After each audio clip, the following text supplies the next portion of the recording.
नमस्कार, मी योगिता पर्वत. माझ्या चॅनलवरती तुमच्या सर्वांचं स्वागत आहे. तर माझा चॅनल आहे योगिता पर्वत. तर मी यूट्यूबचा क्रायटेरिया पूर्ण केला, 1000 सबस्क्रायबर आणि 4000 वॉच टाईम कंप्लीट केला आणि मी मोनोसाठी अप्लाय केला. पण मला दुसऱ्या तिसऱ्या दिवशीच रील्स कंटेंट आलं पहिल्या चॅनलचं. मग दुसऱ्या चॅनलवर मी काम केलं. दुसऱ्या चॅनलला पण मी तसंच क्रायटेरिया पूर्ण केला. 4000 वॉच टाईम कंप्लीट केला, 1000 सबस्क्रायबर कंप्लीट केले आणि मोनोसाठी अप्लाय केला. पण त्यालाही रील्स कंटेंट आणि रिपीटिव्ह कंटेंट आलं. मग मात्र माय हताश झाले. पण मी मेहनत काय सोडली नाही. मी जिद्द धरली होती की करूनच दाखवणार.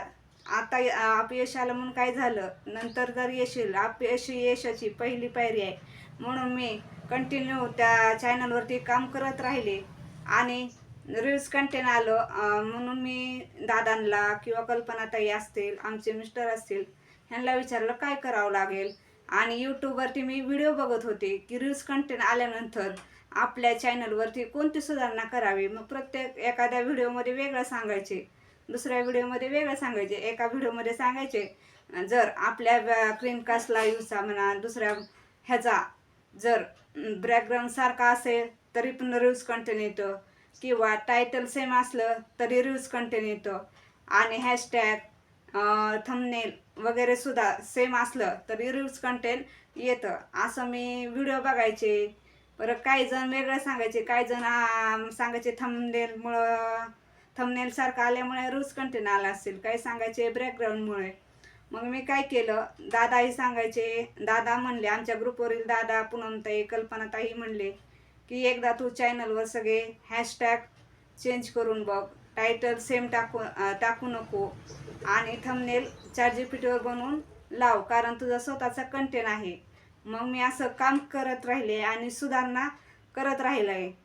प्रत्येक व्हिडिओवरती काय चूक आहे मी स्वतः शोधली.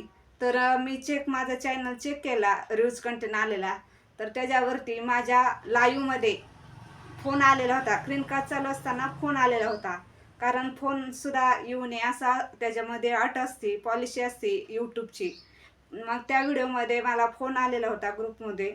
म्हणून मी तो व्हिडिओ स्क्रीनकास्ट लाईव्ह त्याच्यावर मला 1,32,000 व्ह्यूज आलते. पण ती लाईव्ह डिलीट केली, कारण त्याच्यामुळे रील्स कंटेंट आलं म्हणून मी तीही डिलीट केली.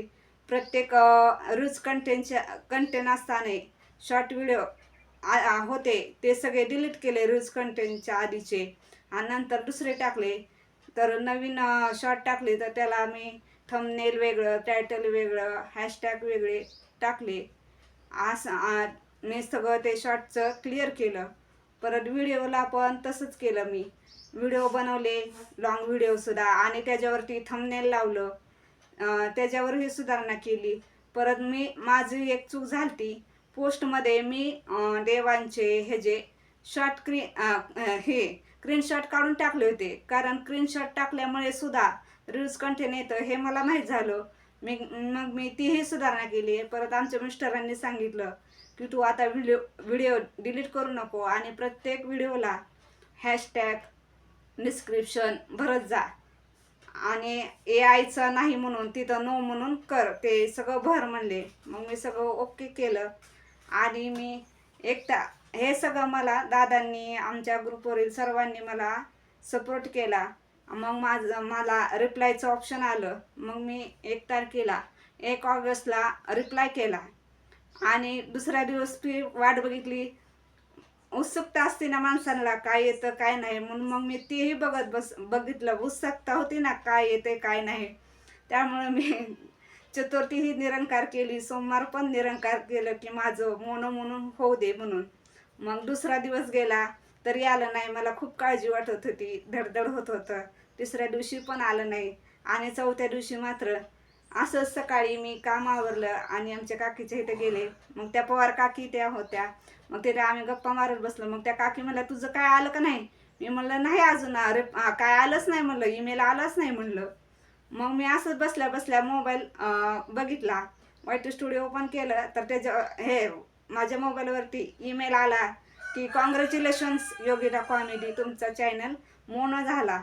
आणि मला इतका आनंद झाला की सर्वांनी कॉंग्रॅच्युलेशन्स बी केलं. तर खरंच दादा, तुमच्या मार्गदर्शनामुळे मी आज चॅनल मोनो करू शकले, त्यामुळे मी तुमची आभारी आहे. आणि आमच्या ग्रुपवरील कल्पनाताई, सावित्रीताई, पूनमताई आणि दादा सर्वांची मी खूप आभारी आहे. माझ्या मिस्टरांची पण मी खूप आभारी आहे. आणि तुम्ही सर्वांनी माझ्या व्हिडिओला लाईक केलं, कमेंट केलं, शेअर केलं, त्यामुळे तुमच्यामुळे मी माझा चॅनल मोनो करू शकले. त्यामुळे मी तुमच्या सर्वांची आभारी आहे. धन्यवाद.